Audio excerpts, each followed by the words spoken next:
Bookish voice में आपका स्वागत है। आप सुन रहे हैं ऋग्वेद हिंदी में। सूक्त 161। देवता ऋभु। ऋभुओं ने अग्नि को देखकर आपस में कहा, जो हमारे सामने आया है यह हमसे अवस्था में बड़ा है या छोटा? क्या यह देवों का दूत बनकर आया है? इसे किस प्रकार निश्चित करें?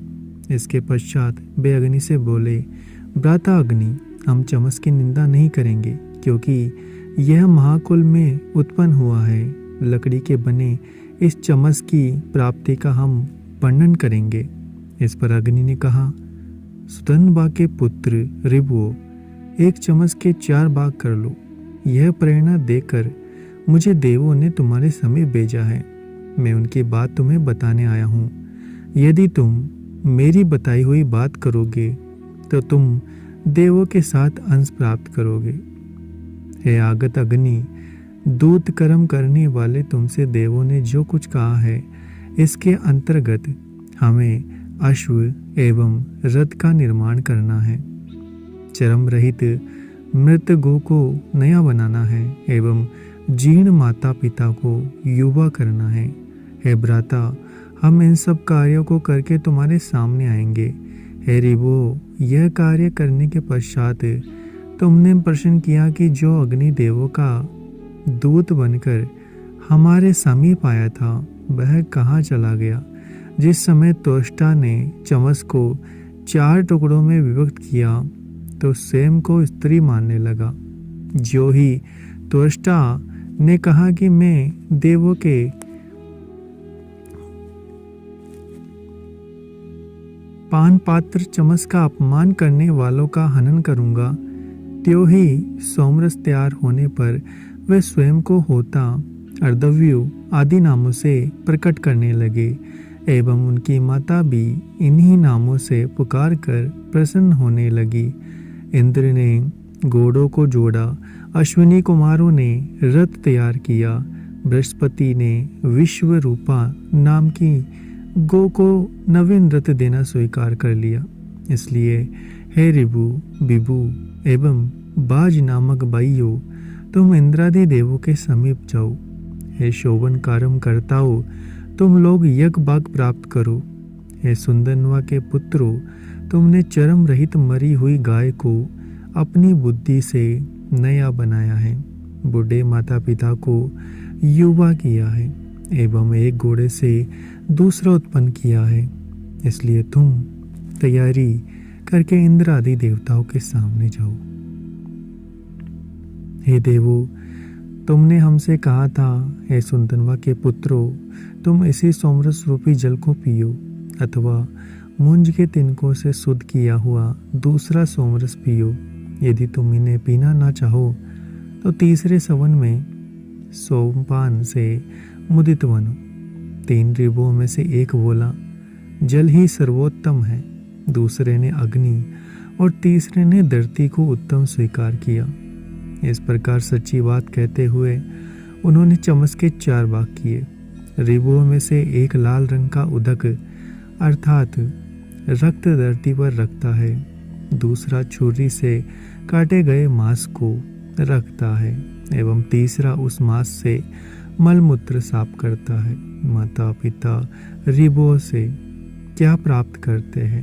हे तेजस्वी एवं नेता ऋभुओं, तुम मेरु आदि ऊंचे स्थानों पर प्राणियों के लिए जो आदि फसलें उत्पन्न करते हो एवं शोभन कर्म की इच्छा से नीचे स्थानों में जल भरते हो।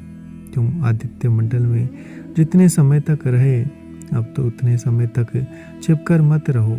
ऋभुओं, जिस समय तुम समस्त जीवों को बादलों से ढककर चारों ओर जाते हो, उस समय संसार के पालक सूर्य और चंद्र कहाँ रहते हैं? जो राक्षस आदि तुम्हारा हाथ पकड़ते हैं उनका विनाश करो। जो बलवती वाणी से तुम्हें रोकता है उसको अधिक मात्रा में डराओ। हे ऋभुओं, तुम सूर्य मंडल में सोकर सूर्य से पूछते हो, हे आदित्य, हमारे कर्म की प्रेरणा कौन देता है? सूर्य इसका उत्तर देते हैं। तुम्हें जगाने वाला वायु है। वर्ष व्यतीत होने पर तुम संसार में प्रकाश फैलाओ। हे बल के नाती ऋभुओं, तुम्हें देखने की अभिलाषा से मरुत स्वर्ग से, अग्नि धरती से, वायु आकाश से एवं वरुण जल से आ रहे हैं। सूक्त 162। देवता अश्व। तुच्छ मनुष्य देवजात एवं शीघ्र गतिशाली अश्व के पराक्रमों का वर्णन कर रहे हैं। ऐसे विचारक मित्र वरुण, अर्यमा, आयु, इंद्र, ऋवुक्षा एवं वायु हमारी निंदा न करे। ऋत्विज रूपवान एवं सोने के आभूषणों से सजे हुए घोड़े के सामने बैठ करने के उद्देश्य से बकरे को ले जाते हैं। मैं करता हुआ अनेक रंग का बकरा इंद्र और पूषा का प्रिय है, वह अश्व के सामने आए। समस्त देवों के लिए उपयोगी पर पूषा का अंश यह बकरा शीघ्र गतिशाली अश्व के सामने लाया जाता है। घोड़े के साथ इस बकरे का प्रयोग करके त्वष्टा देव के लिए स्वादिष्ट भोजन रूप पुरोडास बनाया जाए। जब ऋत्विज हवि के योग्य एवं देवों के प्राप्त करने के पात्र अश्व को समय समय पर 3 बार अग्नि के चारों ओर घुमाते हैं, तब पूषा का भाग रूप पहला बकरा अपनी में से देवयज्ञ का प्रचार करता हुआ जाता है। होता अर्धव्यु, आव्या, अग्निमिद, ग्रावाग्रम, संसस्ता एवं सुभिप्र उस प्रसिद्ध एवं बलि भांति अलंकृत यज्ञ द्वारा नदियों को जल से भरे। जो लोग यूप के लिए उपयोगी पेड़ काटने वाले हैं, जो यूप के निमित्त कटे हुए पेड़ को ढोने वाले हैं, जो अश्व बांधने वाले यूप में चशाल अर्थात बांधने योग्य सिरा बनाते हैं, अथवा जो घोड़े का मांस पकाने के लिए लकड़ी के बर्तन तैयार करते हैं, इन सब में मेरा संकल्प समा जाए। हमें उत्तम फल प्राप्त हो। सुडोल पीठ वाला घोड़ा यज्ञ फल के रूप में देवों की आशा पूर्ति हेतु आए, हम उसे बांध देंगे। इसे देखकर मेधावी ऋत्विज तुष्ट हो। घोड़े की गर्दन में बांधी जाने वाली, पैरों में बांधी जाने वाली एवं लगाम के रूप में मुख में डाली जाने वाली रस्सी, ये सब रस्सियाँ एवं उसके मुख में पड़ने वाली घास देवों को प्राप्त हो। घोड़े का जो कच्चा मांस मक्खियाँ खाती है, उसे काटते समय छुरी में लगा रह जाता है, अथवा काटने वाले के हाथों में लगा रह जाता है, वह भी देवों को प्राप्त हो। घोड़े के पेट में जो बिना पची हुई घास रह जाती है एवं पकाते समय जो कच्चे मांस का अंश बचा रहता है, उससे मांस काटने वाले को शुद्ध करे। यज्ञ के योग्य मांस देवों के निमित्त पकाए। हे घोड़े, आग में पकाए जाते हुए तुम्हारे गात्र से जो रस छलकता है एवं तुम्हें मारते समय जो रक्त शूल में लग जाता है, वह ना धरती पर गिरे और ना तिनकों में मिले। संपूर्ण की कामना करने वाले देवों को वह दिया जाए। जो लोग घोड़े के अवयवों को पकता हुआ चारों ओर से देखते हैं और इस प्रकार कहते हैं कि मांस बड़ा सुगंधित है, थोड़ा हमें भी दो। जो लोग घोड़े के मांस की भीख मांगते हैं, उनकी अभिलाषाएं हमें प्राप्त हो। मांस पकाने वाले पात्र से लेकर जिस पात्र द्वारा परीक्षा ली जाती है, जो पात्र उबले हुए मांस का रस सुरक्षित रखते हैं, जो पात्र भाप रोकने और मांस से भरे हुए पात्र को ढकने के काम में लिए जाते हैं, वे वेतस की शाखाएं जिनसे अश्व के हृदय आदि भागों पर निशान लगाते हैं, एक छुरी जिससे चिन्हों के अनुसार मांस काटा जाता है, वे सब अश्व को सुशोभित करते हैं। अश्व के चलने एवं बैठने एवं लौटने के स्थान, अश्व के पैर बांधने के स्थान, साधन, उसके पीने का जल और खाई हुई घास, ये सब देवों को प्राप्त हो। हे अश्व दुहे वाली अग्नि को देखकर तुम हिननाओ। अधिक अग्नि के ताप के कारण मांस पकाने का पात्र ना टूटे। यज्ञ के लिए अविष्ट हवन के लिए लाए हुए सामने बैठ दिए जाने वाले तैयार एवं वस्त्रकार द्वारा सुशोभित घोड़े को देवगण स्वीकार करे। बलि के लिए नियत अश्व को ढकने के लिए जो वस्त्र फैलाया जाता है, जिन स्वर्ण आभूषणों से घोड़े को सजाया जाता है और जिन साधनों से घोड़े के पैर एवं गर्दन बांधी जाती है, उन सब देव प्रिय वस्तुओं को ऋत्विज देवों को दे। हे अश्व, आते समय तुम नाक से महान शब्द कर रहे थे, न चलने पर तुम्हें कोड़े से मारा गया।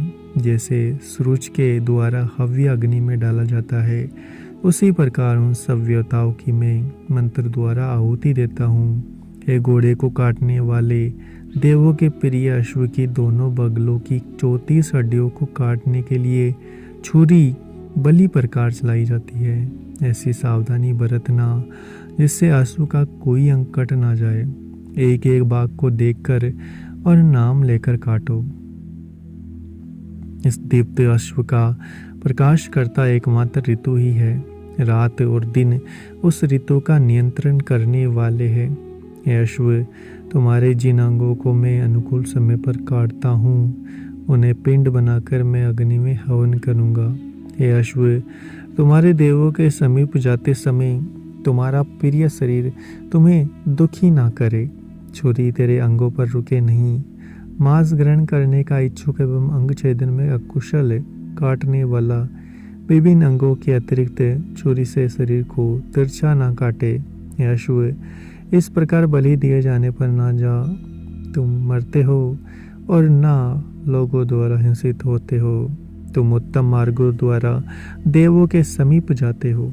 इंद्र के हरि नामक घोड़े, मरुत की वाहन हिरणियों और अश्विनी कुमारों के रथ में जुतने वाले गधे तुम्हारे रथ में जोते जाएंगे। बलि किया हुआ जाता अश्व हमें गायों से संपन्न एवं पुत्र, पौत्र, पत्नी आदि की रक्षा करने वाला धन दे, संतान प्राप्त करे। हे तेजस्वी अश्व, हमें पाप रहित बनाओ और क्षत्रियोचित तेज एवं बल दो। सूक्त 163। देवता अश्व। हे अश्व, तुम्हारा जन्म इस योग्य है कि सब लोग मिलकर तुम्हारी स्तुति करें, क्योंकि तुम सर्वप्रथम जल से उत्पन्न हुए थे एवं यजमान पर अनुकंपा करने के लिए तुम महान शब्द करते हो। तुम्हारे पंखबाज के एवं पैर हिरण के समान हैं। नियामक अग्नि के दिए हुए अश्व को पृथ्वी आदि 3 स्थानों में प्रद्यमान वायु ने रथ में जोड़ा। इस रथ पर सबसे पहले इंद्र सवार हुए एवं गंधर्वों ने उसकी लगाम को पकड़ा। बसुओं ने सूर्य से अश्व को प्राप्त किया। हे अश्व, तुम यम, आदित्य एवं 3 स्थानों में व्याप्त गोपनीय व्रतधारी वायु हो। तुम सोम से मिले हो। पुराविद कहते हो कि स्वर्ग में तुम्हारे 3 उत्पत्ति स्थान हैं। हे अश्व, स्वर्ग, जल, समुद्र में तुम्हारे 3 बंधन स्थान हैं। तुम वरुण हो। पुराविद तुम्हारे जो जन्म स्थान निश्चित कर चुके हैं, उन्हें मैं बताता हूँ। हे अश्व, मैंने जिन स्वर्ग आदि का वर्णन किया है, वे तुम्हारे जन्म स्थान एवं संचरण स्थल है। यज्ञ की रक्षा करने वाली तुम्हारी कल्याणकारी लगाम को भी मैंने वही देखा है। हे अश्व, मैं तुम्हारे दूर स्थित शरीर को अपने मन की कल्पना से जानता हूँ। तुम धरती से अंतरिक्ष स्थित सूर्य में जाते हो। धूलि रहित सुखप्रद मार्ग से शीघ्रता पूर्वक उठते हुए तुम्हारे सिर को भी मैंने देखा है। हे अश्व, मैंने धरती पर चारों ओर अन्न ग्रहण के निमित्त आते हुए तुम्हारे रूप को देखा है। जिस समय मनुष्य तुम्हारे खाने की वस्तुएं लेकर जाते हैं, उस समय तुम कृपा करके घास आदि तिनकों को खाते हो। हे अश्व, रथ, मनुष्य, गाय, नारियों के सौभाग्य तुम्हारे पीछे चलते हैं। अन्य अश्व तुम्हारे पीछे चलकर तुम्हारी मित्रता प्राप्त कर चुके हैं। ऋत्विज तुम्हारे शौर्य कर्मों की स्तुति करके प्रसन्न होते हैं। घोड़े का शीश सोने का एवं पैर लोहे के हैं। मन के समान वेग वाले इंद्र भी इससे भिन्न है। घोड़े रूपी हव्य को खाने के लिए देव आते हैं।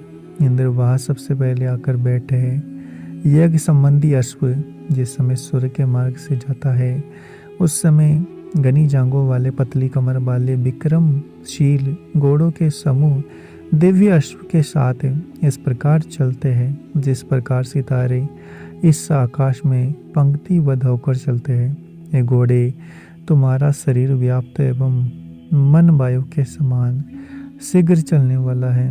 तुम्हारे सिर से निकले हुए सिंगों के स्थानीय बाल इधर उधर बिखरे हुए हैं, अनेक प्रकार से सुशोभित हुए वनों में उड़ते हैं। यह युद्ध में कुशल घोड़ा तथा मन से देवों का चिंतन करता हुआ वंदन के स्थान को ले जाया जा रहा है। घोड़े का मित्र बकरा उसके आगे आगे चल रहा है। मंत्र को बोलते हुए ऋत्विज पीछे पीछे चलते हैं। चलने में कुशल घोड़ा अपनी माता और पिता के समीप पहुंचने के लिए ऐसे स्वर्गीय स्थान पर जाता है जहां सब लोग एक साथ रह सके। हे अश्व, आज तुम परम प्रसन्न होकर देवों के समीप आओ। तुम्हारे जाने से हव्य दाता यजमान उत्तम धन प्राप्त करेगा। अगर आपको हमारा ये प्रयास अच्छा लग रहा है तो चैनल को सब्सक्राइब करें, वीडियो को लाइक और शेयर करना बिल्कुल मत भूलिए। मिलते हैं आपसे अगले एपिसोड में।